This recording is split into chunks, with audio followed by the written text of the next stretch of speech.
యాదగిరిగుట్ట మున్సిపాలిటీలోని 8వ వార్డులో CC road నిర్మాణానికి ప్రభుత్వ విప్ ఆలేరు ఎమ్మెల్యే బీలా ఐలే శంకుస్థాపన చేశారు. దాదాపు 15 లక్షల రూపాయల అంచనా వ్యయంతో సీసీ రోడ్లు నిర్మించనున్నట్లు తెలియజేశారు. ఆలేరు నియోజకవర్గ అభివృద్ధికి సీఎం రేవంత్ రెడ్డితో చర్చించి అభివృద్ధి చేస్తామని ఎమ్మెల్యే పేర్కొన్నారు.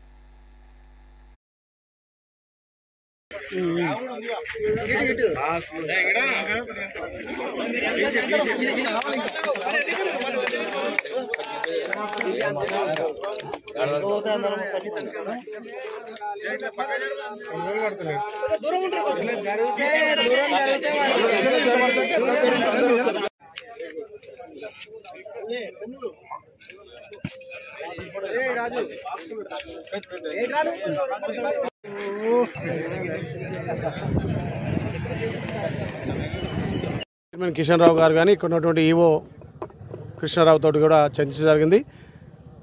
పాత బాత్రూమ్ లాట్రిన్లే కాకుండా కొత్తగా కొన్ని కూడా కట్టడానికి మేము అక్కడ ఆర్డర్ ఇచ్చినాం, కడుతున్నారు. వచ్చే భక్తులకు ఎలాంటి ఇబ్బంది లేకుండా చూస్తాం. ఆటో కార్మికుల సమస్య కూడా తీరిపోయినట్టే. దాని మీద గతంలో ఉన్నటువంటి మాజీ ముఖ్యమంత్రి గారు మినిట్స్లో రాయడం వల్ల మళ్ళీ మినిట్సే రాసి దాన్ని ఇంప్రూవ్మెంట్ చేస్తున్నాం.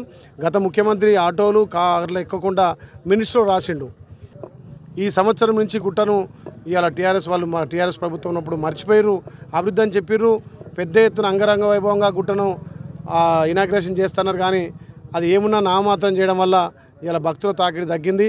మళ్ళా గతంలో ఏ రకంగా అయితే పూర్వవైపు ఉందో పైన వచ్చే భక్తులకు డార్మెంట్ హాల్ కానీ పైన వసతులు కానీ నిద్ర చేసే అవకాశాలు కానీ